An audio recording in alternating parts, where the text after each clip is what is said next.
Hello student, I am Ankita Sahu, your teacher. तो आपका Ming काल चल रहा था।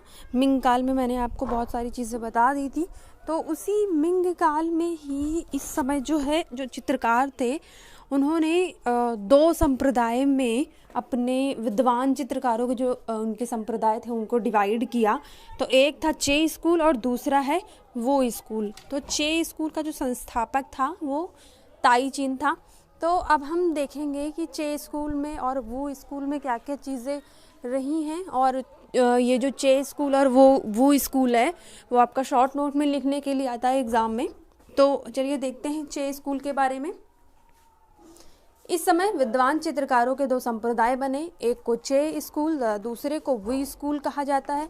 चे स्कूल का संस्थापक ताई चीन था। तो आपका जो मिंग काल था, तो मिंग काल में मैंने आपको बताया था कि यहाँ का जो शासक था वो पहले सन्यासी था, गडरिया था, उसके बाद वो चित्रकार भी था। और उसी ने जो अंतिम युवान काल का शासक था उसको भगाकर और एक यहाँ पे नई राजधानी की नींव रखी जो कि नानकिंग नाम था। और उसके बाद जो है जब ये आया और उसके बाद फिर तीसरे मिंग शासक आए, उन्होंने बीजिंग को राजधानी बनाया, जो कि हम प्रेजेंट टाइम में वो चीज़ें देख सकते हैं बीजिंग में। और जो है बहुत उसने विकास किया बीजिंग में। तो अब हम पढ़ेंगे चे स्कूल के बारे में। तो अभी बताया आपको कि जो चे स्कूल का संस्थापक था वो ताई चीन था। तो इसमें ताई चीन के बारे में पढ़ने को मिलेगा मैं। और वो स्कूल जो है वो स्कूल चे स्कूल के बाद आपको पढ़ाऊँगी मैं। तो ताई चीन पहले इसे मिंग दरबार में आमंत्रित किया गया, किंतु बाद में यह दरबार छोड़कर हांगचाओ में रहने लग गया। तो पहले तो ये मिंग दरबार में ही रहता था, दरबारी चित्रकार था ताई चीन। उसके बाद जो है किसी कारण वश ये दरबार छोड़कर चला गया और उसके बाद हांगचाओ एक जगह का नाम है चीन में, वहाँ जाकर ये रहने लग गया। इसकी शैली विवरणात्मक है।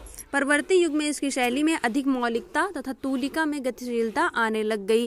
तो जो स्टाइल इसने यूज़ की अपने कलात्मकता के लिए वो बहुत विवरणात्मक है, मतलब कि वो डिटेलिंग में काम करता था। और इसके बाद जब आगे आने वाले युग में इसकी तूलिका को देख के ऐसा लगता है कि इसके मतलब ब्रश को देख के ऐसा लगता है, इसके काम को देख के ऐसा लगता है कि इसके काम में एक मूवमेंट आने लग गया था। कहा जाता है कि जीवन के अंतिम दिनों में इसका कार्य अच्छा नहीं होता था। तो पहले बहुत अच्छा काम करता था ये। अभी आपको बताया कि इसकी जो शैली थी वो बहुत डिटेलिंग वाली थी। और जो इसकी तूलिका को देख के, इसके काम को देख के ऐसा लगता था कि उसमें एक गति है। तो बाद में इसके जो काम थे वो कम अच्छे लगने लग गए थे जब इसके जीवन का अंतिम समय था। तब हांगचाओ के चित्रकारों पर इसका इतना व्यापक प्रभाव पड़ा कि इस प्रदेश के व्यवसायी कलाकारों के एक असंगठित दल की चे स्कूल के रूप में ख्याति हुई और ताई चीन को इसका संस्थापक मान लिया गया।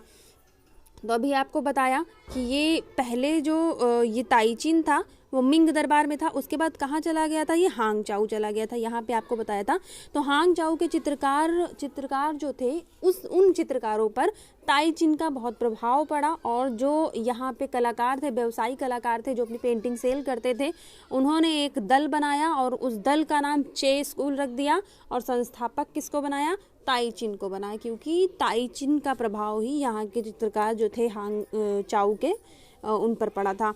ताई चीन के चित्रों के विषय निश्चित हैं और एक दृश्य चित्रण में और इसकी प्रकृति दृश्य चित्रण कला में ओज है, तथापि लय का रूप नियंत्रित है। तो जो इसके सब्जेक्ट होते थे ताई चीन के, उसमें लगभग ये लैंडस्केप ही बनाता था। और इसमें एक चमक होती थी, एक ओज होती थी इसके दृश्य चित्रण में। और अभी आपको बताया कि गतिशीलता देखने को मिलती है। तो इसमें लय भी दिखाया है, लय का रूप भी इसमें दिखाया गया है बहुत ही नियंत्रित तरीके से। चे स्कूल के कलाकारों का कार्य एकेडमिक कलाकारों से भिन्न और स्वतंत्र था। तो जो एकेडमी में काम करते थे आर्टिस्ट, उनसे थोड़ा सा अलग था और ये फ्री होकर काम करते थे, कोई भी सब्जेक्ट को लेके ये काम करते थे जो चे स्कूल के कलाकार थे। इस संप्रदाय के अन्य कलाकार वू वेई तथा चांग लू माने जाते हैं, जो दृश्य तथा आकृति चित्रण के विशेषज्ञ थे।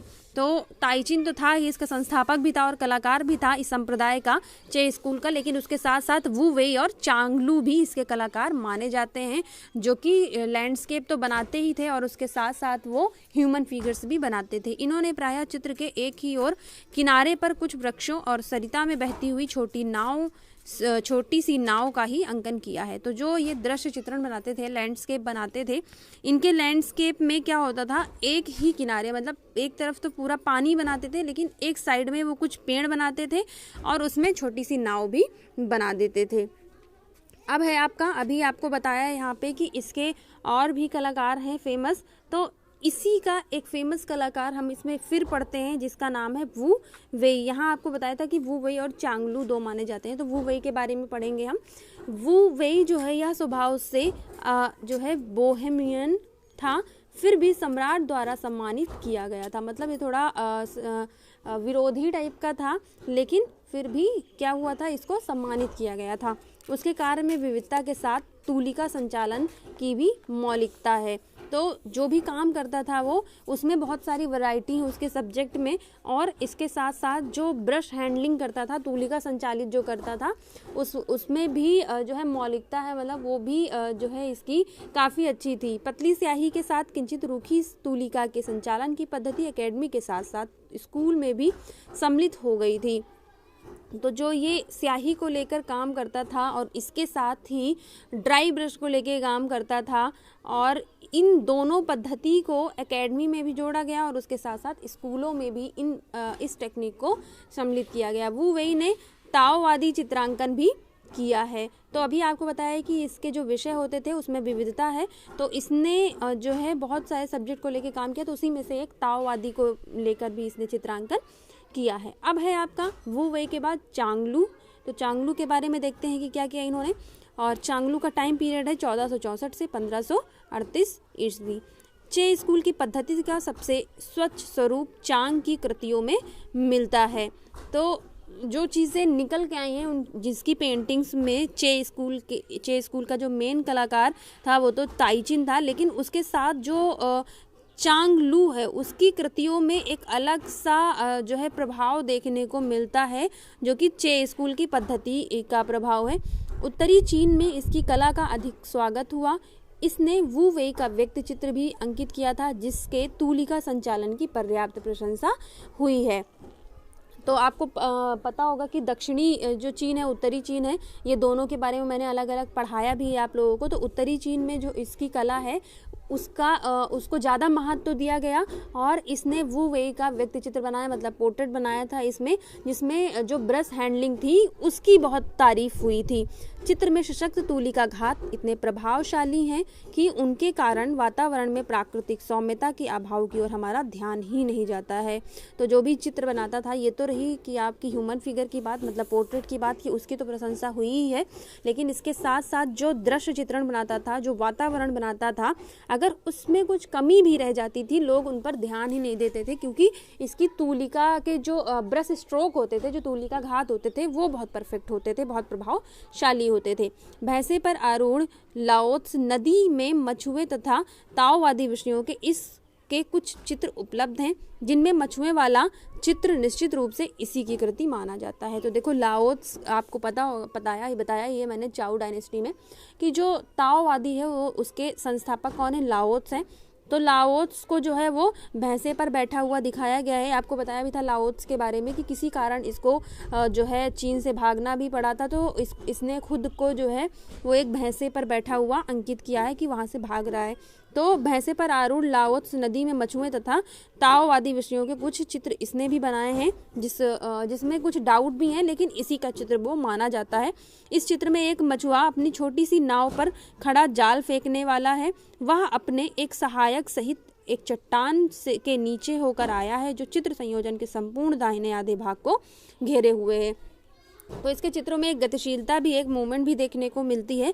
तो इसने जो चित्र बनाए हैं उसमें एक मछुआरा है, जो कि अभी बताया आपको कि छोटी सी नाव अंकित कर देते थे, तो उस छोटी सी नाव पर खड़े हुए हैं और जाल फेंकने के लिए तैयार दिखाए गए हैं। और इसमें इनके साथ साथ ऐसा लग रहा है कि चट्टानों से नीचे से होकर ऊपर आए हैं, और इसी प्रकार ये पूरा संयोजन जो है वो दाहिने भाग पर आधे भाग को पूरा घेरे हुए है, जो इन्होंने कंपोज किया हुआ है।